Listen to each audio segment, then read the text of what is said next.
আসসালামু আলাইকুম। আমন্ত্রণ জানাচ্ছি আমার আজকের ভিডিওতে। আপনি যদি ইতালিতে স্টুডেন্ট ভিসায় এপ্লাই করতে চান, সেক্ষেত্রে আপনার কিন্তু এম্বাসিতে ২ টা ব্যাংক স্টেটমেন্ট জমা দেওয়া লাগবে। তো এই ভিডিওতে আমি আলোচনা করার চেষ্টা করব যে আপনি কিভাবে সুন্দরভাবে একটা ব্যাংক স্টেটমেন্ট তৈরি করতে পারেন। আমাদের অনেকেরই এই ব্যাংক স্টেটমেন্ট নিয়ে অনেক ধরনের কোয়েশ্চেন থাকে, অনেক ধরনের কনফিউশন থাকে। তো আমি চেষ্টা করেছি একটা ওভারভিউ দিতে, আশা করি আপনাদের ভালো লাগবে। এই তথ্যগুলো আমার এক্সপেরিয়েন্স এবং আমি যতটুকু ঘাটাঘাটি করে বুঝতে পারছি সেটার উপর নির্ভর করে, এবং প্রত্যেকটা বিষয় অনেকটা কনটেক্সচুয়াল। আপনারা অবশ্যই বিস্তারিত ঘাটাঘাটি করে নেবেন এবং ভেরিফিকেশন করে নেবেন। আপনারা হয়তো বা শুনে অবাক হবেন যে 2024-25 ইনটেকে, তার মানে গত বছর আমি যখন এম্বাসিতে কাগজপত্র জমা দিই, তখন আমার ব্যাংক স্টেটমেন্ট ছিল কিন্তু 4 মাসের কম। এটার জন্য বিএফএস থেকে আমি একটা ডিসক্লেমারও পেয়েছিলাম, কারণ এম্বাসি থেকে কিন্তু 6 মাসের একটা রিকোয়ারমেন্ট দেওয়া ছিল যে আপনার ব্যাংক স্টেটমেন্ট মিনিমাম 6 মাসের হতে হবে, যেটা এই বছর থেকে আপনাকে মিনিমাম 12 মাসের দেওয়া লাগবে, তার মানে 1 বছরের। তো এই ভিডিওতে আমি আমার ব্যাংক স্টেটমেন্ট বানানোর এক্সপিরিয়েন্স এবং হ্যাকসগুলো শেয়ার করব। আপনারা অবশ্যই শেষ পর্যন্ত ভিডিওটা দেখবেন। প্রথমে বলে নিই, আপনার কিন্তু 2টা ব্যাংক স্টেটমেন্ট দেওয়া লাগবে, একটা আপনার স্পন্সরের এবং একটা আপনার, এবং 2টা ব্যাংক স্টেটমেন্টেই আপনার 12 মাসের স্টেটমেন্ট জমা দেওয়া লাগবে। কিন্তু আপনার বা আপনার স্পন্সরের যদি ব্যাংক অ্যাকাউন্ট খোলা না থাকে, তাহলে আপনি কিভাবে আগাবেন? কারণ আপনার হাতে তো 12 মাস দেখানোর কোনো সুযোগ নেই। আমি আমার ব্যক্তিগত অভিজ্ঞতা শেয়ার করব, কারণ আমি অফার লেটার পাওয়ার পরে ব্যাংক অ্যাকাউন্ট খুলেছিলাম, সেটা এপ্রিলে খোলার পর আমি আগস্টে ফাইল জমা দিছি। মাঝখানে মাত্র 4 মাস ছিল। এই 4 মাস আমি আমার ব্যাংক স্টেটমেন্টটা কিভাবে সাজিয়েছিলাম, এই ফুল বিষয়টা আপনাদের সাথে শেয়ার করব। প্রথমেই বলি, আপনার টোটাল কত টাকা দেখানো লাগতে পারে ব্যাচেলর এবং মাস্টার্সে। তো এটা মূলত ডিপেন্ড করে কিন্তু আপনি কোন শহরে যাচ্ছেন, আপনার টিউশন ফি কত, আপনার মান্থলি খরচ কেমন হতে পারে সেই শহরে, খাবার দাবারের খরচ কি, ট্রান্সপোর্টেশনের খরচ কি। তো ফুল বিষয়টা আপনি কিন্তু একটা জাজ করবেন। জাজ করার পরে টোটাল হিসাব করবেন যে 2 বছরে, মাস্টার্স হলে 2 বছর এবং ব্যাচেলর হলে 3 বছর। তো এই 2 বছর বা 3 বছরে আপনার টোটাল কত ইউরো হলো এবং সেটা বাংলা টাকা কত, এভাবে হিসাব করে সাথে আরও আপনি মিনিমাম 2,000 বা 3,000 ইউরো বা 3 থেকে 5 লাখ টাকা বেশি দেখাইতে পারেন, যেটা একটা সেফ জোন। তবে ইন জেনারেল ব্যাচেলরের জন্য আমার মতে 20 লাখ টাকার উপরে দেখানো উচিত, এবং মাস্টার্সের জন্য আপনি 18 লাখের উপরে দেখাইতে পারেন, কারণ বর্তমানে কিন্তু ইউরোর রেট অনেক বেশি।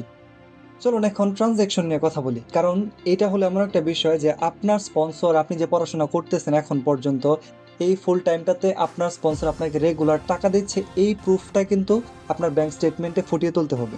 সবার প্রথমেই আপনার যে স্পন্সর, আপনার বাবা অথবা মা, তার যে ব্যাংকের অ্যাকাউন্ট, সেটা চেষ্টা করবেন যেন দুইজনেরই অ্যাপস থাকে। অ্যাপসে আসলে ট্রানজ্যাকশন করাটা খুবই ইজি হয়ে যায়। ট্রান্সফার করার ক্ষেত্রে ব্যাংকে দেখবেন এনপিএসবি বা বিএফটিএম অপশন থাকে, সেখানে আপনি ইনস্ট্যান্ট টাকা ট্রান্সফার করতে পারেন। আপনার স্পন্সরের অ্যাকাউন্ট থেকে আপনার অ্যাকাউন্টে টাকা ট্রান্সফার করার সময় ওয়ান অফ দ্য বেস্ট একটা হ্যাকস হলো আপনি একটা অ্যাপ্রোপ্রিয়েট রেফারেন্স ইউজ করেন। কারণ রেফারেন্স হলো এমন একটা বিষয়, যখন আপনি ফুল ব্যাংক স্টেটমেন্টটা বের করবেন, তখন কিন্তু আপনি সেই রেফারেন্সটা দেখতে পারবেন। তো আপনার অ্যাকাউন্টে টাকা ঢোকার ক্ষেত্রে, সেটা হোক আপনার স্পন্সর বা অন্য কোথাও, আপনি চেষ্টা করবেন যে সুন্দর একটা রেফারেন্স দিতে, যেমন tuition fee, accommodation cost, food, travel বা এরকম সিমিলার কিছু রেফারেন্স, যেগুলো রিপ্রেজেন্ট করবে যে আপনি অ্যাজ এ স্টুডেন্ট, আপনার প্যারেন্টস বা আপনি যেখান থেকে টাকা পাচ্ছেন সেটা আপনার পড়াশোনার জন্য পাচ্ছেন। আমার কাছে মনে হয় এটা একটা সুন্দর আইডিয়া, কারণ ভিসা অফিসার যখন আপনার স্টেটমেন্ট দেখবে, এই কিওয়ার্ডস গুলো হয়তো বা তাকে পজিটিভলি ডিসিশন নেওয়ার জন্য ইন্সপায়ার করতে পারে। নেক্সট, আপনি যে হুট করে আপনার অ্যাকাউন্টে 10 লাখ টাকা বা 15 লাখ টাকা ঢুকিয়ে দেন, আমার কাছে মনে হয় এটা কাইন্ড অফ ব্যাড বাজ। কারণ একটা ন্যাচারাল ওয়েতে স্টেপ বাই স্টেপ কন্টিনিউয়াসলি আপনার টাকাটা বাড়তেছে, বিভিন্ন কিওয়ার্ডস এবং অ্যাপ্রোপ্রিয়েট একটা অ্যামাউন্টে বাড়তেছে, এটা খুব ইম্পর্টেন্ট। তো ন্যাচারালি টাকা গ্রো করতেছে, এটা কিন্তু আপনি সিস্টেমেটিক্যালি একটা ওয়েতে করতে পারেন। যেমন ধরুন, আপনি আপনার স্পন্সরের অ্যাকাউন্ট থেকে আপনার অ্যাকাউন্টে সাপোজ 1 লাখ টাকা ট্রান্সফার করলেন। ট্রান্সফার করার পরে আপনি 40,000 টাকা বা 60,000 টাকা আপনার অ্যাকাউন্ট থেকে আপনি তুলে ফেললেন। তো আপনি যে টাকাটা তুলে ফেললেন, এই টাকাটার সাথে আরো 20,000 টাকা বা আরো 40,000 টাকা অ্যাড করে আবার স্পন্সরের অ্যাকাউন্টে ঢুকান। পরবর্তীতে স্পন্সরের অ্যাকাউন্ট থেকে আবারই আপনার অ্যাকাউন্টে ট্রান্সফার করেন। তো এরকম ট্রান্সফারটা হবে আপনার মান্থলি মিনিমাম 3 থেকে 4 বার।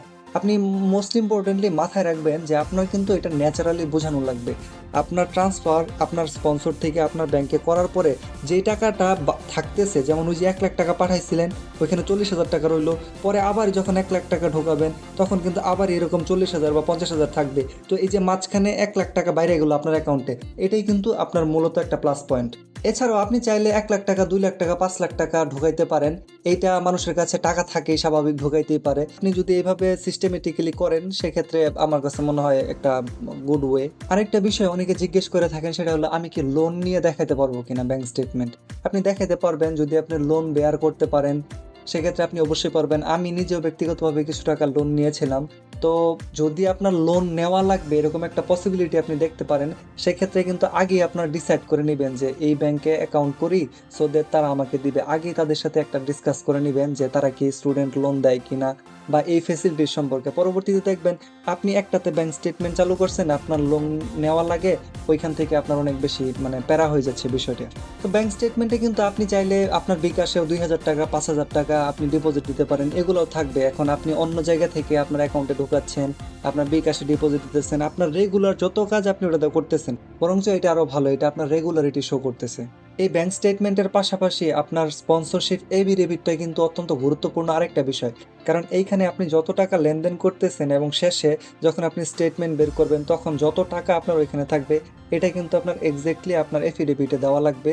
আপনার অ্যাকাউন্টে কত থাকবে সেটাও, এবং আপনার স্পন্সরের অ্যাকাউন্টে কত আছে সেটাও। স্পন্সরশিপ এফিডেভিট এবং আপনার ব্যাংক স্টেটমেন্ট একটা আরেকটার সাথে খুবই স্ট্রংলি কানেক্টেড। এফিডেভিট বিষয়টা আরও বেশি জরুরি, কারণ ওইখানে কিন্তু আপনি আপনার জায়গা জমির হিসাব, আপনার যে প্রপার্টি, স্বর্ণ গহনা থাকলে সেগুলোর একটা হিসাব, কৃষি জমি, ব্যবসা, ফার্ম বা বিভিন্নভাবে আপনি কিন্তু আপনার স্টেবিলিটি শো করতে পারেন।